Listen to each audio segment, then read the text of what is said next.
कितना पे करना पड़ेगा काउंसलिंग में, कितनी बार चॉइस फिलिंग कर सकते हो, कितने राउंड। और नई वीडियो में एक बहुत इंपॉर्टेंट वीडियो, इस वीडियो के अंदर मैं आपको बताने वाला हूँ कंप्लीट काउंसलिंग प्रोसेस के बारे में। जो आईसीआर यूजी का जो कंप्लीट काउंसलिंग प्रोसेस है वो कैसे होता है। भैया मेरे दिमाग में बहुत सारे क्वेश्चंस आ रहे हैं कि भैया फी कितना पे करना पड़ेगा काउंसलिंग में, कितनी बार चॉइस फिलिंग कर सकते हो, कितने राउंड्स के अंदर में होंगे। पापा बार बार पूछ रहे हैं कि बेटा कैसे होगा, आगे क्या होगा। या अगर पेरेंट्स इस वीडियो को देख रहे हैं तो मैं इतना आसानी से, इतना इजी वे में आपको समझाऊंगा कि सब कुछ चीजें आपको अच्छे से समझ आ जाएंगी। अगर आप ये वीडियो देख लेते हो तो कोई भी प्रॉब्लम आपको आईसीआर काउंसलिंग के अंदर में नहीं होने वाला है। मैंने बहुत मेहनत करके हर एक पॉइंट को, हर एक छोटा सा बड़ा पॉइंट आपको कवर किया है। आपको वीडियो देखने के बाद आपको पता चल जाएगा कि हाँ सर आपने इस वीडियो के अंदर मेहनत किया है और मैंने हर एक चीज कवर किया है।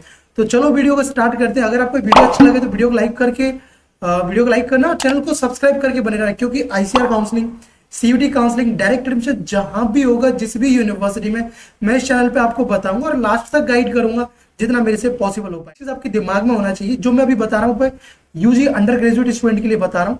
जो आपकी स्टेट एग्रीकल्चर यूनिवर्सिटीज होती हैं उनके अंदर में जो 20% सीट्स होती हैं वो आईसीआर कोटा के थ्रू फिल होती हैं। जो हमारी स्टेट एग्रीकल्चर यूनिवर्सिटीज होती हैं, स्टेट एग्रीकल्चर यूनिवर्सिटीज में 20% सीट्स होती है वो आईसीआर कोटा के थ्रू फिल होती है। अगर मैं मान के चलूँ, जैसे आप अगर बिहार से बिलोंग करते हो, चलो मैं एक एग्जाम्पल लेके आपको बता देता हूँ जिससे आपको समझ आ जाएगा चीजें आसानी से भी। जैसे सपोज आप बिहार से बिलोंग करते हो, आप सोच रहे हो सर बिहार के अंदर में तीन एग्रीकल्चर यूनिवर्सिटी है। मतलब एक तो है आपकी आरपीसीयू जो मेरा वाला यूनिवर्सिटी था, doctor Rajendra Prasad central agriculture university, एक है बीएयू सबौर, एक है आपका आईएआरआई पटना, ठीक है ना, आईएआरआई पटना। तो सर इसमें अगर हमको कैसे एडमिशन, तो आईआरआई पटना वो आपका डीम्ड यूनिवर्सिटी हुआ, बीएयू ये आपका स्टेट यूनिवर्सिटी हुआ, और जो आपका आरपीसी हुआ ये आपका सेंट्रल यूनिवर्सिटी हुआ। तो जो स्टेट यूनिवर्सिटी, अगर मैं मान के चलूं बीएयू सबौर के अंदर में 100 सीट्स है, तो इसकी जो 80% जो मतलब 80 जो सीट है वो बीसीईसी की काउंसलिंग के थ्रू फिल होंगी, और जो 20% सीट्स होंगी वो आपकी आईसीआर कोटा के थ्रू फिल होती हैं। ये चीज आपको समझ आया। और 100% सीट्स जो कि आपकी आईसीआर एनडीआरआई करनाल के अंदर में, जो आपके एनडीआरआई करनाल हुआ, आईआरआई न्यू दिल्ली हुआ, देखो आरपीसी पूछा हुआ, और ये आपका रानी लक्ष्मीबाई सेंट्रल एग्रीकल्चर यूनिवर्सिटी, इनमें जो 100% सीट्स है भाई, इनमें एडमिशन के भी चांसेस होता है। मैं आपको बोल रहा हूँ जो मेरा वाला यूनिवर्सिटी था, doctor Rajendra Prasad central agriculture university, आपको मैक्सिमम स्टूडेंट को तो यहीं एडमिशन मिलने वाला है, क्योंकि इसका खास बात है कि यहाँ पे मैक्सिमम कोर्सेज भी है, ठीक है ना। आपने जो पेपर दिया था, सीयूटी का जो पेपर दिया, उसके थ्रू आपके उनके स्कोर से इसमें एडमिशन मिलेगा, ठीक है ना। जो आपका नॉर्मलाइज स्कोर आएगा उसके थ्रू, इसके अंदर में 70+ पार्टिसिपेटिंग यूनिवर्सिटीज है। पहले मैं आपको जो एलिजिबिलिटी ऑफ काउंसलिंग के लिए कौन कौन एलिजिबल है, उससे पहले मैं आपको बताऊं, आईसीआर का कोई भी सेपरेट एग्जामिनेशन यूजी के लिए नहीं होता भाई, पीजी का अलग से आईसीआर का एग्जामिनेशन होता है। तो आप ये कंफ्यूज मत कर जाना सर यहाँ तो लिख रहा है कि आईसीआर का एग्जाम तब होने वाला, नहीं। आईसीआर यूजी का कोई भी सेपरेट एग्जामिनेशन नहीं होता, आपको केवल सीयूटी यूजी का एग्जामिनेशन देना होता है, और 2025 ये सीयूटी यूजी का एग्जामिनेशन देना होता है। अभी आपने अपना एग्जाम दे दिया होगा, या अभी आपका कुछ 1 या 2 पेपर बचा होगा, आपने एग्जाम दोगे तब उसके बाद में आपको रिजल्ट देखने को मिलेगा। जैसे आपका रिजल्ट आएगा उसके बाद में अपना आईसीआर अपना रजिस्ट्रेशन कराता है, तो आपको आईसीआर के लिए रजिस्ट्रेशन करना है। जैसे आप रजिस्ट्रेशन करोगे तब आपका रैंक कार्ड आएगा, ठीक है ना, ये रैंक कार्ड आएगा। जैसे आपका रैंक कार्ड आएगा तब आपकी जो काउंसलिंग प्रोसेस, चॉइस फिलिंग, ये सब स्टार्ट होगा। तो ये देखो काउंसलिंग के लिए कौन कौन एलिजिबल है, किन चीजों का ध्यान रखना है। सबसे पहले इंपॉर्टेंट चीज है कि आपको सीयूटी यूजी का एग्जामिनेशन देना है। अगर आपको आरपीसीयू पूछा, NDRI Karnal, Acharya engineering agriculture university हुआ, Assam agriculture university, Navsari agriculture university, Anand agriculture university, BC के भी हुआ, यूबी के भी हुआ, और आपकी जो एमपी के भी राहुरी हुआ, बसंत नाइक परबनी हुआ, जितनी भी यूनिवर्सिटीज हैं आपकी, ये इनमें अगर आपको एडमिशन लेना है आईसीआर के थ्रू, तो भाई आपको सीयूटी का पेपर देना मस्ट है। अगर आपके 0 मार्क्स या नेगेटिव मार्क्स आते तो भाई आप काउंसलिंग के लिए एलिजिबल है। अगर आपके 0 से ज्यादा कितना भी आ रहा है आप काउंसलिंग कर पाओगे, ठीक है। इसमें देखो ये इंपॉर्टेंट चीज है कि सब्जेक्ट ग्रुप जो कॉम्बिनेशन में आपको सीयूटी में रखना, तो जो आपके क्लास 12th के अंदर में हो, आईसीआर यही बोलता है कि आपके क्लास के अंदर में जो सब्जेक्ट ग्रुप था वही आपको रखना है। लेकिन अगर आप ऐसा किए हो कि आपका पीसीबी था, आपने एबीसी रख लिया, तो आपको भी परेशान नहीं होना है। आपको किन चीजों का ध्यान रखना है ये देखो, आपको ये पॉइंट आपको फॉलो करना must meet the university specific criteria. आपने पीसीबी से भरा हो तो आपको यूनिवर्सिटी का क्राइटेरिया फुलफिल करना है। तो इसलिए मैं आपको बोलता हूँ कि आईसीआर काउंसलिंग के अंदर में चॉइस फिलिंग इसलिए इंपॉर्टेंट होता है, क्योंकि हर यूनिवर्सिटी का एज क्राइटेरिया अलग है। किसी यूनिवर्सिटी का कि वो पीसीबी को ले रहा है, किसी का पीसीएमबी नहीं ले रहा है, क्लास 12th में ये होना चाहिए, वो होना चाहिए। तो इसलिए इन चीजों का ध्यान रखना। अगर आपने क्लास 12th के अंदर में पीसीबी था, आपने एबीसी लिया, तो घबराना नहीं है यार। लास्ट ईयर भी मेरे जो पेड काउंसलिंग वाले स्टूडेंट थे जिनको एबीसी के अंदर में, एबीसी जिनका सब्जेक्ट ग्रुप था, झांसी के अंदर में एडमिशन मिला है, आईआरआई की जितनी भी ऑप्शन सबके अंदर में गए हैं। तो ये परेशान नहीं होना है कि एडमिशन नहीं मिलेगा, मिलेगा एडमिशन, बस आईसीआर ने बोल रखा है लास्ट ईयर में भी एडमिशन हुआ है, ठीक है ना। तो अब बस आपको ध्यान के रखना है, कोई भी जो यूनिवर्सिटी है उसका स्पेसिफिक क्राइटेरिया क्या है उस पर ध्यान रखना है, ठीक है। अगर आप देखो, अगर आप मेरी पेड काउंसलिंग के अंदर में हो तब इसके लिए टेंशन नहीं लेना, ये सब रेस्पॉन्सिबिलिटी मेरी हो जाती है कि मैं आपको फिल्टर आउट करके सब चीज़ों को कि बस आपको ये पुट कर देना तो आपका काम बन जाएगा।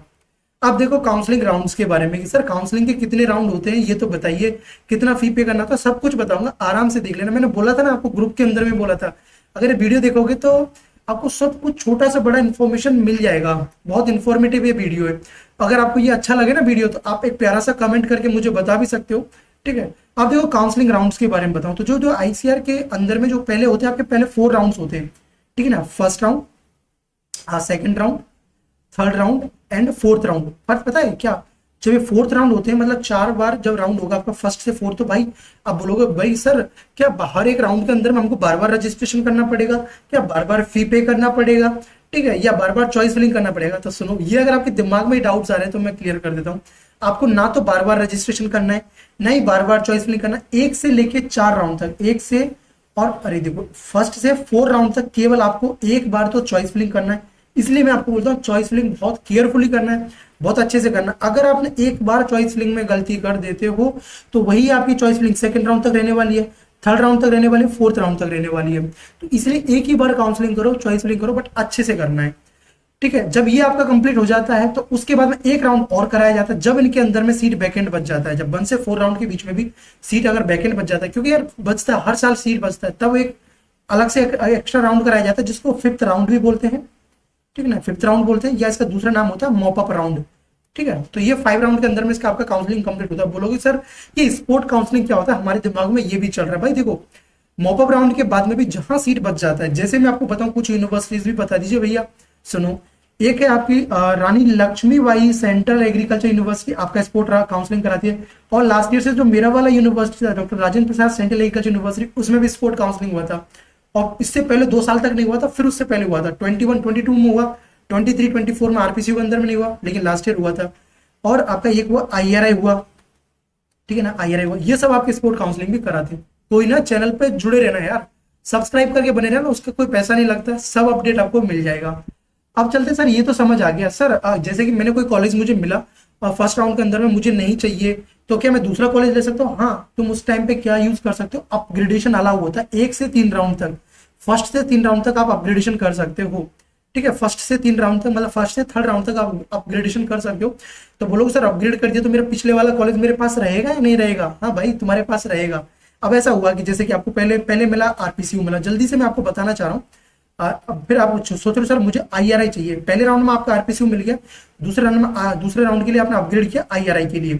जब आप अपग्रेड करते हो, अगर आपको कुछ नहीं मिलता तो आरपीसीयू आपके पास रहेगा, आरपीसीएयू आपके पास रहेगा। अगर आपको जब आपको आईआरआई मिल जाता है तो आरपीसीयू आपसे छूट जाता है, ये इसका अपग्रेडेशन होता है। No upgradation and withdrawal in mop up round. Mop up round के अंदर में जब आपका 4 राउंड कंप्लीट हो जाता है, उसके बाद में जो लास्ट वाला जो राउंड होता है, सबसे लास्ट राउंड है, उसके अंदर में ना तो अपग्रेडेशन होता है, ना ही आप उसमें सीट को विड्रॉल कर पाओगे कि आप सीट को विड्रॉल कर लोगे, ऐसा कुछ भी नहीं है। सीट एक्सेप्टेंस इन द, अगर सीट, ये विड्रॉल का मतलब है कि जब आप सीट एक्सेप्ट कर लेते हो ना, तब आपको 10 के रुपीज आपको पे करना पड़ता है, वो मैं आपको आगे बताऊंगा। तो जब उसको विड्रॉल करोगे तो वो आपका वापस नहीं आता है मॉप अप राउंड के अंदर में। ये देखो, seat acceptance is a final in 4th round and mop up round. कहने का मतलब देखो, seat acceptance is final in 4th round. तो आपको जो सीट एक्सेप्टेंस होता है कि हमको सीट एक्सेप्ट करना है, अगर आप खुद से एक्सेप्ट नहीं करोगे तो वो ऑटोमेटिकली 4th राउंड के अंदर में एक्सेप्ट हो जाएगी, जैसे लास्ट ईयर की काउंसलिंग के अंदर में जो देखने को मिला है। अब बोलोगे सर ये काउंसलिंग प्रोसेस कब होने वाली है, हम इंतजार कर रहे हैं, पेरेंट्स भी बोल रहे हैं मुझे तो मेरा स्टेट का भी एग्जामिनेशन है कि मुझे स्टेट के अंदर में भी एडमिशन लेना, कब होने वाली है? तो पहले मैं आपको ना एक बार एक मैप आपको समझा देता हूँ, उस मैप के थ्रू आपको सब चीजें समझ आ जाएगी। देखो, अभी आपका क्या चल रहा है, सीयूटी का एग्जामिनेशन, ठीक है, सीयूटी का एग्जामिनेशन है आपका। अब जो आपका सीयूटी का रिजल्ट कब आएगा, जो हम उम्मीद करके चल रहे हैं कि ये आपका लास्ट वीक ऑफ जुलाई या और लास्ट वीक ऑफ जून या फर्स्ट वीक ऑफ जुलाई के अंदर में, आपको सीयूटी का रिजल्ट देखने को मिलेगा। ठीक है ना, क्योंकि इसमें इसमें भी बहुत सारी प्रोसेस होती है। जैसे आपका रिजल्ट आएगा उससे पहले आपकी फाइनल आंसर की आती है, आंसर की फिर फाइनल आंसर की आती है, फिर ये सब प्रोसेस होता है। तो आप समझो कि आपको जून के एंड ऑफ द जून या फर्स्ट वीक ऑफ जुलाई के अंदर में आपको रिजल्ट देखने को मिलेगा सीयूटी का। जैसे आपको रिजल्ट देखने को मिलेगा उसके एक वीक के बाद में, फर्स्ट एक वीक के बाद में, एक से कभी कभी 2 वीक भी हो जाता है, उसके बाद में आपका समझो कि जो आईसीआर अपना रजिस्ट्रेशन निकालेगा रैंक कार्ड के लिए, अपना रैंक कार्ड के लिए रजिस्ट्रेशन निकालेगा। यार अच्छे से सुन लोगे ना आप मेरी बातों को, मैं बहुत अच्छे से इतने आराम से समझा रहा हूँ आपको।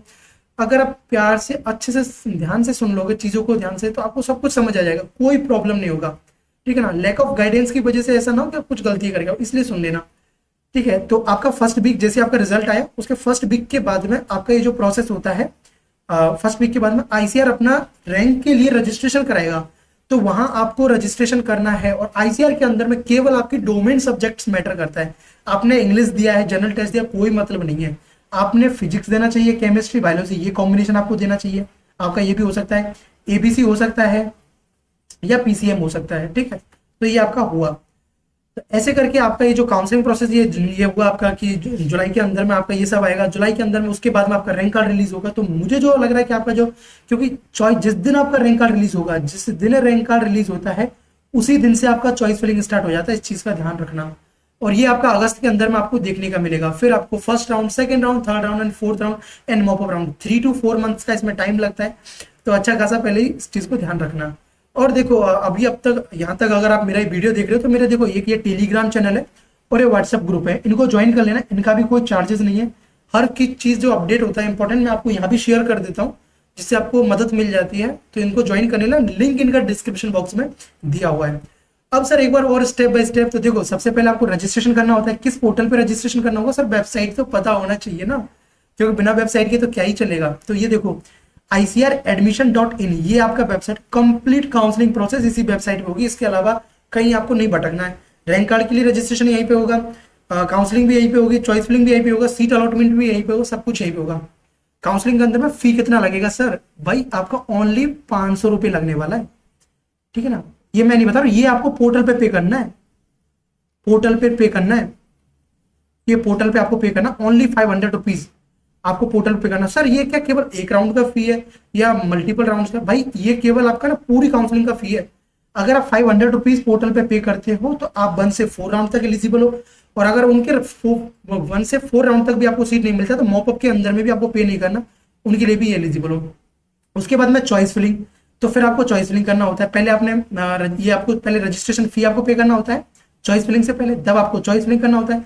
इसके अंदर में अनलिमिटेड जितने भी उनको फिल कर सकते हो। बस इसमें इंपॉर्टेंट क्या होता है, अनलिमिटेड फिल करने के चक्कर में तो लोगों से गलती हो जाती है कि वो ऐसा पुट कर देते हैं कि भाई फुट टैग के लिए तो हम एलिजिबल है।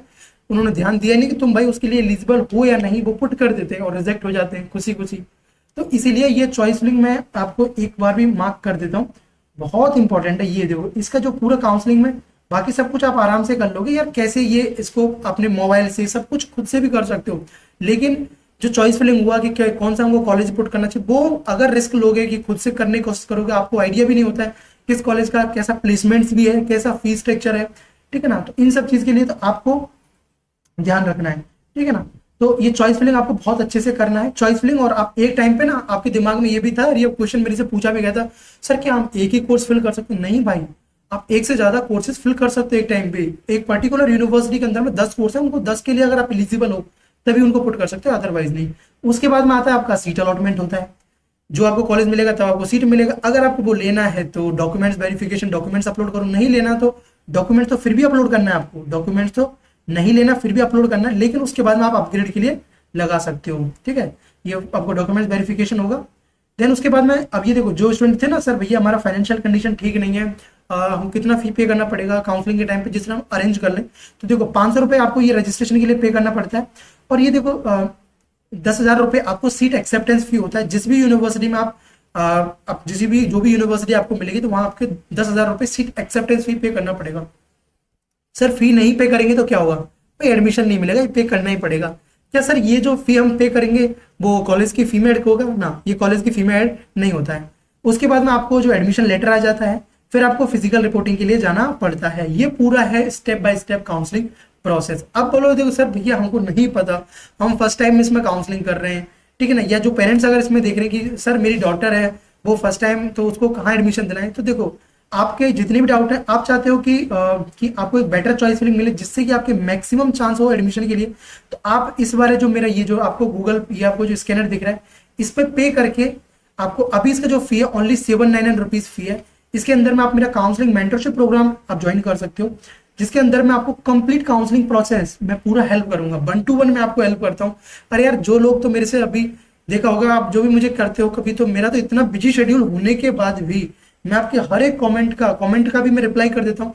प्लस इवनली आपके जो व्हाट्सएप पे होगा वॉइस मैसेज करके हर एक को मैं पूरा कोशिश करता हूँ अपनी तरफ से कि जो मेरा जूनियर है, मैं जितना अपनी लाइफ में कर रहा हूँ उससे अच्छा मेरा जूनियर करे, ठीक है ना। तो आपको कंप्लीट प्रोसेस में आपको कैसे करना है जिससे आपको कोई भी दिक्कत ना हो काउंसलिंग के अंदर में थोड़ा सा भी, वो मैं आपको हेल्प करूंगा। प्रेफरेंस लिस्ट में प्रोवाइड करूंगा आपके रैंक के अकॉर्डिंग कि आपको कौन कौन से कॉलेज सपोर्ट करना चाहिए, और आपकी सब्जेक्ट ग्रुप कॉम्बिनेशन की एलिजिबिलिटी के अकॉर्डिंग कि भैया मेरा पीसीबी है तो मेरे पीसीबी के लिए कौन कौन से कोर्सेज के लिए एलिजिबल हूँ, किन के लिए एलिजिबल हूँ, कौन कौन सी मैं एज फैक्टर का क्या इशू, तो वो सब कुछ आपको प्रॉब्लम नहीं करना पड़ेगा, मतलब आप रिजेक्ट होने से बच जाओगे। उसके बाद best choice filling list, documents verification of, जैसे बहुत लोगों के डॉक्यूमेंट्स रिजेक्ट हो जाते हैं, उसमें मैं हेल्प करता हूँ। कॉल एंड चैट सपोर्ट रहेगा यार, कभी भी आप कर सकते हो, लेकिन प्रेफर करना इवनिंग के अंदर में। कॉल करना हो तो मैं आपको बोल देता हूँ, एक बार मुझे आप बता देना, इवनली अगर बिजी हूँ तो मैं आपको बता देता हूँ, अदरवाइज तो मैं आपको रिसीव कर लेता हूँ, ठीक है ना। आपका जहां भी डायरेक्ट एडमिशन होगा, कहीं भी होगा, बस आपको मैं सब में हेल्प करूँ। इसका ओनली जो फी आपको मुझे 799 पे करना है, ज्वाइन करने के लिए दिया हुआ है, इस पर आप ज्वाइन कर सकते हो। और देखो एक एक क्या होता है ना, एक पेरेंट्स के साथ कंसर्न होता है कि डॉटर को भेजने के लिए कि सर मेरी डॉटर को मुझे तो इस यूनिवर्सिटी में चाहिए, क्या वो मेरी डॉटर के लिए प्रेफरेबल है या नहीं। हर एक स्टूडेंट के लिए भी होता है, बॉयज लोग भी, लेकिन क्या होता है ना लड़के लोग, यार हम तो कहीं भी एडमिशन ले लेंगे, हमको आप जाके जम्मू कश्मीर में भी भेज दो ना तो वहां पे भी जाके एडमिशन ले लेंगे। लेकिन पेरेंट्स तो सोचते हैं, तो पेरेंट्स आपको वहां भेज नहीं सकते, ऐसे होता है ना कहीं कई जगहों पे कि साउथ में जाओगे, अब जैसे राजस्थान वाले होते हैं साउथ के अंदर जाते हैं, उनका हिंदी मीडियम होता है, वहां जाके उनका बैग पे बैग लगता है, फिर छोड़ के आते हैं, तो इसीलिए इन चीजों का पहले ध्यान रखना है, ठीक है। तो उन सब में मैं आपको हेल्प करूंगा। और ये सब मेरे लास्ट ईयर के पेड काउंसलिंग के मेंटरशिप का जो रिव्यू है, आप इसको चेकआउट कर सकते हो। देखो ये देख सकते हो, बहुत सारे स्टूडेंट का ये है। अब आते हैं कौन कौन से डॉक्यूमेंट्स आपको रेडी रखने हैं। 10th और 12th का आपको मार्कशीट और सर्टिफिकेट रखना है। एक चीज देख लेना, अगर आपके पास सर्टिफिकेट नहीं है ना, तो अगर राजस्थान से बिलोंग करते हो तो मार्कशीट कम सर्टिफिकेट ऐसा लिखा रहता है, मार्कशीट कम सर्टिफिकेट, मार्कशीट कम सर्टिफिकेट, ठीक है ना, मार्कशीट कम सर्टिफिकेट। तो मार्कशीट और सर्टिफिकेट एक ही होता है। सीयूटी का एडमिट कार्ड हुआ, आईसीआर का रैंक कार्ड आपका जो आएगा तब आपको ये रखना है, जो ये फिजिकल रिपोर्टिंग के टाइम पे चाहिए होता है। इसके रिगार्डिंग मैंने ये ऑलरेडी वीडियो बनाया था, मैं बस इसमें ब्रीफ में बता रहा हूँ। अलॉटमेंट लेटर आपको चाहिएगा, तब आधार कार्ड चाहिएगा, डोमिसाइल, अगर आपका कैटेगरी है तो ये आपको चाहिएगा, ये बहुत हेल्प करेगा, बन वाले ना भाई, ओबीसी एनसीएल वाला, ईडब्ल्यूएस वाला आपका है तो, ठीक है ना। कैरेक्टर सर्टिफिकेट आपको चाहिएगा, और अगर आप पीडब्ल्यूडी कैंडिडेट हो, फिजिकली हैंडीकैप हो, तब आपको मेडिकल चाहिए, अदरवाइज नहीं चाहिए, जब तक यूनिवर्सिटी ना बोले। अब भैया अपग्रेडेशन पॉलिसी क्या है, कब तक अपग्रेड कर सकते हो, यार बोला है ना मैंने कि आपको सब कुछ इस वीडियो के अंदर मैं आपको बता दूंगा, इतना सा भी आपको मतलब छोटा सा भी इन्फॉर्मेशन आप मिस नहीं कर पाओगे। ये देखो जो आपको अपग्रेडेशन पॉलिसी है कि कब तक अपग्रेड कर सकते हो, मैंने बोला 1 से 3rd राउंड तक आप अपग्रेड कर पाओगे। आपका जो 4th राउंड हुआ और मॉपअप राउंड हुआ, उसके अंदर में कोई अपग्रेड आप नहीं कर पाओगे। देखो must opt for upgradation at the time of fee payment, जब आप अपना फी पेमेंट कर देते हो तो उसके बाद ही आपको जाके आप मतलब अपग्रेड कर पाते हो, ठीक है ना। उसके बाद जो अपग्रेडेड सीट होता है, तो अगर आपको सीट अपग्रेड हो जाता है तो जो पिछला वाला जो सीट होता है, मैंने अभी आपको समझाया था ना, वो आपका नहीं रहता है। सीट अगर अपग्रेड हो जाता है, अगर नहीं अपग्रेड होता तब आपके पास में रहता है। अब आते सर ठीक है मैंने तो अपग्रेड कर दिया, मेरा 10,000 फी पे भी हमने कर दिया, तो सर ये जो क्या मुझे अगर मैं नहीं एडमिशन लेता हूँ, कि माना कि मुझे कहीं स्टेट के अंदर में एडमिशन हो गया, तो क्या मेरा फी रिफंड होगा। हाँ भाई, आपका देखो देखो आपने एक चीज नोटिस किया, मैंने आपको कितना छोटा छोटा करके देखो शॉर्ट्स में करके पूरा इन्फॉर्मेशन जितना था, मैं बोला ना कि इसमें बनाने में मेहनत लगा है, मैंने हर छोटा छोटा पॉइंट में आपको सब कुछ कवर किया है। देखो refund before the 4th round, तो आपको 4th राउंड जब जैसे ही आपका एंड होता है, उससे पहले आप अपना अगर सीट को विड्रॉल कर लेते हो, तब आपको आपका फुल रिफंड मिलता है। केवल आपका जो प्रोसेसिंग फी में 1,000 रुपये कटता है, मतलब 1,000 रुपीज कट के 9 के आपको रिफंड मिलता है। जैसे आपने देखा अभी आप अगर मेरे वीडियो के नीचे कमेंट सेक्शन में देखते होंगे, कोई ना कोई स्टूडेंट कमेंट करता है ना, सर 10 के फी कब रिफंड होगा। इस बार का ना जो लास्ट ईयर जो अभी तक आईसीआर ने फी रिफंड नहीं किया है, मे बी होपफुली वो अभी काउंसलिंग से पहले रिफंड कर दे, ठीक है ना। बाकी हर टाइम आईसीआर अपना टाइमली रिफंड कर देता था। देखो no refund after seat freeze, इस चीज का ध्यान रखना है आपको। देखो 2 ऑप्शन मिलता है सीट को फ्रीज करने का, अपग्रेड करने का, ठीक है ना। ये अगर आप सीट को फ्रीज कर ले तो मतलब एक्सेप्ट कर ले तो बिल्कुल कि मैंने एक्सेप्ट कर लिया है, ठीक है ना, अब मुझे इसमें एडमिशन लेना, तब आपको जो कोई रिफंड नहीं मिलता है। आपको क्या करना होता है, आप अगर अपग्रेड कर रहे हो और आपने सीट को फ्रीज नहीं किया तो आप उसको विड्रॉल कर सकते हो। एक आपको ना विड्रॉल का भी ऑप्शन देखने को मिलता है, वो मैं आपको बता दूंगा उस टाइम पे। बस आपको अभी मैं बेसिकली समझा रहा हूँ, इन चीजों को समझा रहा हूँ, जिससे आपको एटलीस्ट पता तो चल पाए यार कैसे काउंसलिंग प्रोसेस होता है। क्योंकि जब जिस टाइम पे अगर अभी नहीं समझोगे तो फिर उस टाइम पे बहुत जल्दी सब चीजें होती है, आप पैनिक हो जाओगे। तो इसलिए पैनिक आपको ना होना पड़े। रिफंड जो प्रोसेस होता है आफ्टर काउंसलिंग, जैसे काउंसलिंग एंड होता है उसके बाद में देख देता हूँ। ये देखो, ये आपका ऑफिशियल वेबसाइट है, ये देखो ICAR.admission.in।